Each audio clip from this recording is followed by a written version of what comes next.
Hello friends, welcome to Ambrosia education services. आज के इस वीडियो में हम बात करेंगे कि हर स्टूडेंट अपने स्कोर के हिसाब से, अपने कैरेक्टर के हिसाब से, अपनी कंडीशन के हिसाब से अपने एमबीबीएस कॉलेज को टारगेट कैसे करें। फ्रेंड्स, जैसा कि आप सभी को पता है कि न्यू रूल्स आ चुके हैं। नीट का application form for 2018 has been on. इसकी लास्ट डेट जो है वो है आपकी 9 मार्च। काफ़ी बच्चे अभी तक फॉर्म भर चुके होंगे। तो फ्रेंड्स, लगभग जैसे कि हम लास्ट ईयर का देखते हैं, 2017 का रिकॉर्ड उठा के देखते हैं, last year near about 12 lakh बच्चों ने नीट का फॉर्म भरा था। और इस साल का अगर हम देखते हैं तो एक टेंटेटिवली आइडिया जो मिलता है वो 12 लाख से कुछ परसेंटेज कम हो सकता है। Might be, it can be 10.5 lakh बच्चे से 11 लाख बच्चा नीट का फॉर्म भरेगा। जो कम हो रहा है उसका रीज़न, पीछे का रीज़न ये है कि बहुत से बच्चों ने, लगभग 5 से 6 लाख बच्चों ने यूपी में इस बार बोर्ड के एग्ज़ाम्स को छोड़ा है। और काफ़ी बच्चे इस बार एनओआईएस के बच्चे और प्राइवेट इंस्टीट्यूट के बच्चे नीट का फॉर्म नहीं भर पा रहे हैं। और आधार कार्ड को मैंडेटरी करने की वजह से काफ़ी बच्चों को प्रॉब्लम हो रही है जो नीट का फॉर्म नहीं भर पा रहे हैं। तो एक टेंटेटिवली आइडिया लगाते हैं कि लगभग 10 से 10.5 लाख बच्चा या मैक्सिमम 11 लाख बच्चा इस बार नीट के लिए एप्लीकेशन फॉर्म भरेगा और वो अप्लाई करेंगे। वो पूरी कोशिश करेंगे कि वो एमबीबीएस की डिग्री को हासिल करें। तो फ्रेंड्स, ये वीडियो आपको काफ़ी मदद करेगा कि आप अपने ड्रीम कॉलेज को कैसे टारगेट कर पाएँ। फ्रेंड्स देखिए, एक बहुत ही नॉर्मल सी चीज़ होती है कि फॉर एग्जांपल अगर 11 लाख बच्चा फॉर्म भर रहा है, नीट का एप्लीकेशन फॉर्म भर रहा है, तो हर बच्चे का, हर एक पर्टिकुलर स्टूडेंट का लेवल अलग होता है। उसका जो कैरेक्टर्स होते हैं वो बाकी स्टूडेंट से डिफरेंट होते हैं। कोई बच्चों का आईक्यू लेवल काफ़ी अच्छा होता है, किसी के कॉन्सेप्ट्स काफ़ी अच्छे होते हैं, तो वो अच्छा स्कोर करते हैं। They can produce a score of more than 600, 600 से ज़्यादा स्कोर प्रोवाइड करते हैं। कुछ बच्चे होते हैं जो उनका स्कोर 500 से कम आता है। कुछ बच्चे ऐसे होते हैं जो नीट को भी क्वालिफाई नहीं कर पाते हैं। और कुछ बच्चे होते हैं जो इनका स्कोर 200, 250, 300, 400 के बीच में आता है। तो अपने कॉलेज को सेलेक्ट करने के लिए हम क्या स्ट्रेटजी करें कि हमको कोई प्रॉब्लम ना हो और हम अपना एमबीबीएस कॉलेज को सेलेक्ट कर सकें। फ्रेंड्स, सबसे पहले हम बात कर लेते हैं गवर्नमेंट मेडिकल कॉलेजेस की। देखिए दोस्तों, अगर किसी बच्चे, अगर वो ओबीसी बैकग्राउंड से बिलोंग करता है या जनरल बैकग्राउंड से बिलोंग करता है और आपका स्कोर 550 से प्लस आ रहा है, 550 से ऊपर आपका स्कोर आता है, 550 से लेके 650, 700 के बीच में आपका स्कोर आ रहा है, तो आपके पास एक अच्छा चांस है कि आपको गवर्नमेंट मेडिकल कॉलेज में एडमिशन मिल जाएगा, either by all India quota, AIQ quota, और either by state quota. All India quota 15% होता है। पूरे इंडिया में 15% सीट, गवर्नमेंट सीट सभी बच्चों को अप्लाई करने के लिए मिलती है और 85% आपको आपके अपने स्टेट में मिलती है। आपके अपने स्टेट से मतलब ये भी बहुत बड़ा पॉइंट है कि आपके स्टेट में सीट की अवेलेबिलिटी कितनी है। अगर कोई बच्चा ऐसा है जिसके स्टेट में गवर्नमेंट मेडिकल कॉलेज कम है, तो चांसेस कम रहती हैं कि उसको अपने स्टेट में गवर्नमेंट सीट मिल पाएगी। उसको बढ़ाने के लिए आपको अपना स्कोर बढ़ाना पड़ता है। तो पहला पॉइंट तो ये हो गया। बिकॉज अगर किसी को, बच्चे को गवर्नमेंट कॉलेज मिल रहा है, अच्छा स्कोर आ रहा है, 600 का स्कोर आ रहा है, तो उसको प्रॉब्लम नहीं होती, बिकॉज काफ़ी मिनिमम फीस है इसकी। तो मेजर जो क्वेश्चन होता है वो फीस का होता है। फीस कम होने की वजह से बच्चे आसानी से इसमें एडमिशन ले सकते हैं। अब हम बात करेंगे उन बच्चों की जिनका स्कोर 550 से नीचे आता है।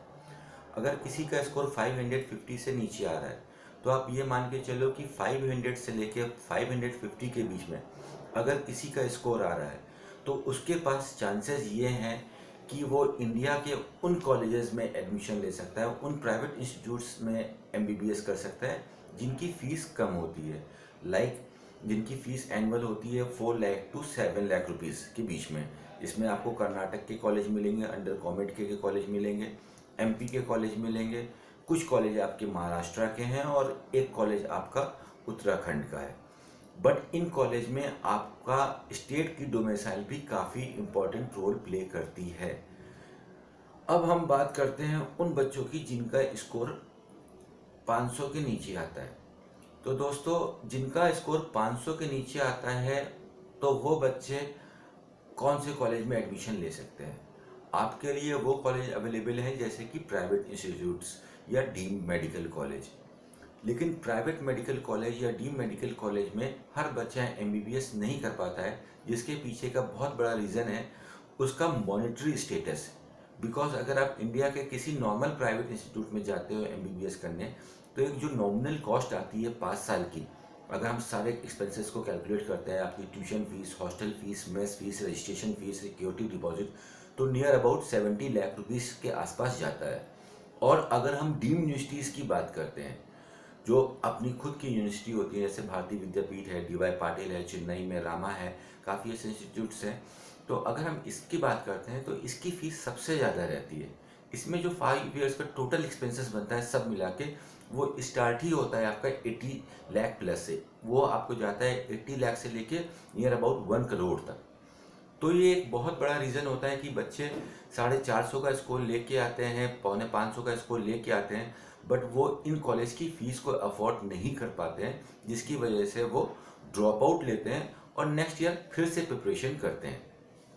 तो अगर आप में से ऐसे स्टूडेंट्स हैं जिनका स्कोर 500 के नीचे आ रहा है और वो प्राइवेट कॉलेज में या डीम्ड कॉलेज में एडमिशन लेने के लिए इंटरेस्टेड हैं, तो आप एक अच्छा सा कैरियर मेंटर पकड़ के रखो। कैरियर मेंटर क्या होता है? जो कि आपको इस इंडस्ट्री के बारे में सारी रिलेवेंट इंफॉर्मेशन दे सके। Because getting a score is a first level of your exam, और सेकेंड जो लेवल होगा that is going to be your online counselling. Online counselling में बच्चों को लगभग 10 ऑप्शन मिलते हैं, 1 से लेकर 10 तक उनको टिक करना होता है कि फर्स्ट पे कौन सा कॉलेज रख रहे हैं, 2 पे कौन सा रख रहे हैं, 3 पे कौन सा रख रहे हैं। ये एक बहुत ही ज़्यादा इंपॉर्टेंट चीज़ होती है। फॉर एग्जाम्पल कि अगर कोई बच्चे के स्कोर 450 है और उसने टॉप का कोई प्राइवेट कॉलेज रख दिया गवर्नमेंट का, और सपोज कर लिए किसी बच्चे का स्कोर 350 है, 100 नंबर कम है, और उसने जो है वो गवर्नमेंट का कॉलेज ना रख के एक नॉर्मल सा कॉलेज रखा है, यूपी का कॉलेज रख लिया, या राजस्थान का एक कॉलेज रख लिया, निम्स रख लिया, या उदयपुर का एक कॉलेज रख लिया, तो चांसेस ये हैं कि 350 वाले को मिल जाएगा, 450 वाले को नहीं मिल पाएगा। बिकॉज हर कॉलेज की वेटेज के हिसाब से, उस कॉलेज की फी स्ट्रक्चर के हिसाब से उसका कट ऑफ जाता है। फाइन। अब हम बात कर, और इसमें ये चीज़ हम देख लेते हैं कि अगर किसी बच्चे का स्कोर 200 तक भी है इंडिया में, तो उसके पास काफ़ी अच्छे चांसेस हैं कि उसको इंडिया में प्राइवेट कॉलेजेस में उसका एडमिशन हो जाता है। बिकॉज उसके पीछे का रीज़न ये है क्योंकि हर बच्चा वो फीस अफोर्ड नहीं कर सकता है। Everybody is not eligible to pay 70 lakh to 80 lakh rupees for the private government colleges. Fine. Now we will discuss about those who are having the budget of 20 lakh to 30 lakh rupees, but वो India में MBBS नहीं कर सकते।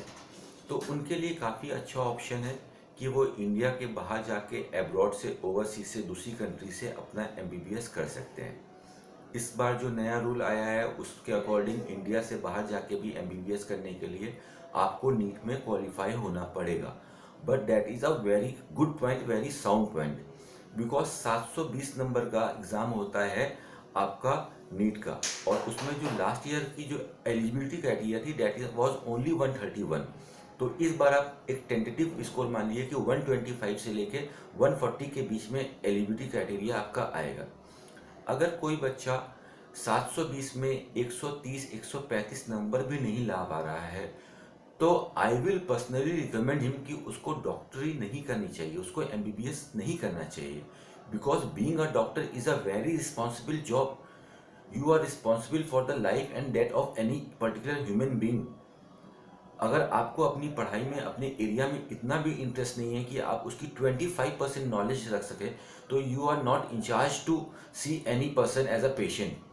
तो अगर आपका इसमें interest है तभी आप ये चीज़ करो, otherwise there are ample of course in the market जिसमें आप उसको करके आप एक अच्छी डिसेंट जॉब कर सकते हो। But if you want to become a doctor, being a doctor is a really very responsible job. Fine. तो अगर जो बच्चे जो क्वालिफाई कर लेते हैं और उनके पास 50 लाख, 60 लाख, 70 लाख रुपए नहीं है पेमेंट करने के लिए इंडिया में, तो वो बाहर के कॉलेजेस में एमबीबीएस कर सकते हैं।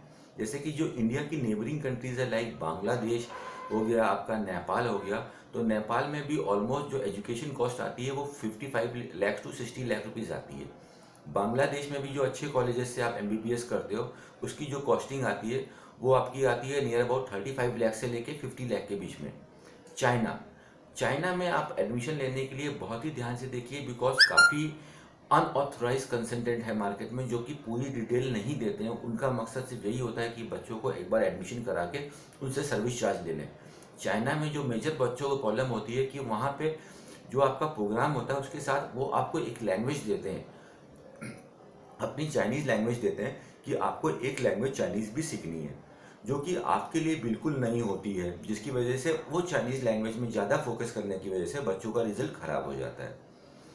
दूसरी जो फेमस कंट्रीज़ है लाइक आपका यूक्रेन है, रशिया है, बेलारूस है, कजाकिस्तान है, ये सब भी अच्छी कंट्रीज़ हैं। इसमें जो आपका मेडिकल का कॉस्ट आता है for UG programme that is around 18 lakh to 25 lakh rupees.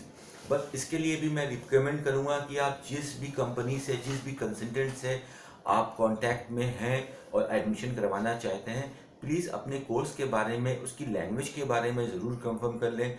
Because अगर आपको एडिशनल में एक भी सब लैंग्वेज आपको लोकल की मिल रही है तो उस एक लैंग्वेज को, एक सब्जेक्ट को पढ़ने की वजह से आप अपने बाकी के सब्जेक्ट्स को स्पॉइल कर लोगे।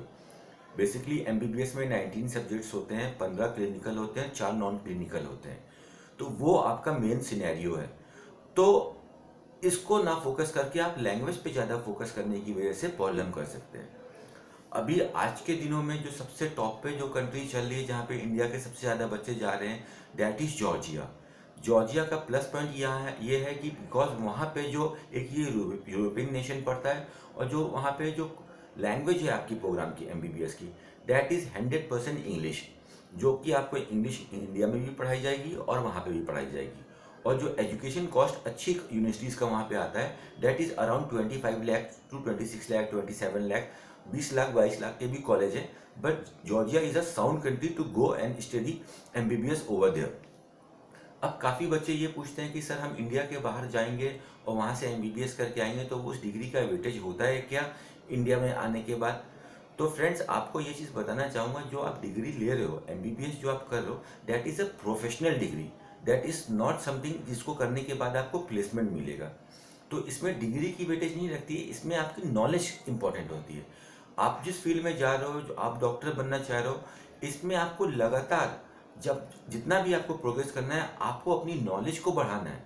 अभी आप यूजी करोगे, एमबीबीएस करोगे, उसके बाद पीजी करोगे और पढ़ाई करने के बाद भी जब आप प्रैक्टिस में आ जाओगे, when you will be interacting with the patients, आप पेशेंट को देखोगे, तब भी आपको नॉलेज की ज़रूरत है। आप जितनी अपनी नॉलेज को बढ़ाओगे उतना आपका कमांड बढ़ेगा अपने पेशेंट के ऊपर और अपनी फील्ड के ऊपर। तो इसमें डिग्री कोई भी वेटेज नहीं करती है, चाहे आप इंडिया से करो चाहे इंडिया के बाहर से करो। Because for being a doctor आपको प्रैक्टिस करने के लिए आपकी जो भी डिग्री होती है वो यहाँ पे आके सबमिट करनी पड़ती है और आपको जो मिलता है वो मिलता है MCI, medical council of India की तरफ से डॉक्टर का रजिस्ट्रेशन नंबर, वो इम्पॉर्टेंट होता है। तो इसमें डिग्री इंपॉर्टेंट नहीं होती है, आप जितनी ज़्यादा नॉलेज इन्हेंस कर सकते हो अपने सब्जेक्ट के बारे में वो आप निकालो और आप एमसीआई का नंबर लेके, रजिस्ट्रेशन नंबर लेके you can go into the practice. So ये वो बच्चे हैं जो कम बजट रखते हैं, 18 लाख 20 लाख 25 लाख। आप घबराओ नहीं, घबराने की वजह से बच्चे क्या करते हैं, मैंने देखा है कि 4 साल 5 साल बाद लगातार कोचिंग कर रहे हैं और कम से कम 10-12 लाख कोचिंग वालों को दे देते हैं। ये बहुत बड़ा फैक्ट है। आप देखो काफ़ी मास में बच्चे, 5-6 लाख बच्चे कोटा में जाते हैं और जब मैं जाता रहता हूँ वहाँ पे तो देखता हूँ बहुत से बच्चे वहाँ पे 4 साल से हैं, 3 साल से हैं, हॉस्टल लेके रह रहे हैं, बाहर लेके रह रहे हैं और अपनी पढ़ाई में और स्टेइंग कॉस्ट में वो 10-10 लाख रुपए, 8-8 लाख रुपए खर्चा कर देते हैं, जितने में आप जाके बाहर से कोर्स कर सकते हो। बिकॉज जितना आपको ब्रेक लगेगा उतना आपको उसमें स्टॉप होगा। फाइन। सो ऑलमोस्ट वीडियो भी काफ़ी बड़ा हो गया है, तो काफ़ी पॉइंट्स इसमें कवर हो गए हैं। अगर आपके कुछ और पॉइंट्स हैं तो आप मुझसे क्वेश्चन करो, I will try to give the best solution for that. And friends, किसी को भी ज़रूरत होती है किसी भी टाइप की मेंटरिंग की, we are always there to help you out. Okay fine, do subscribe our channel for more videos like this. Thank you very much.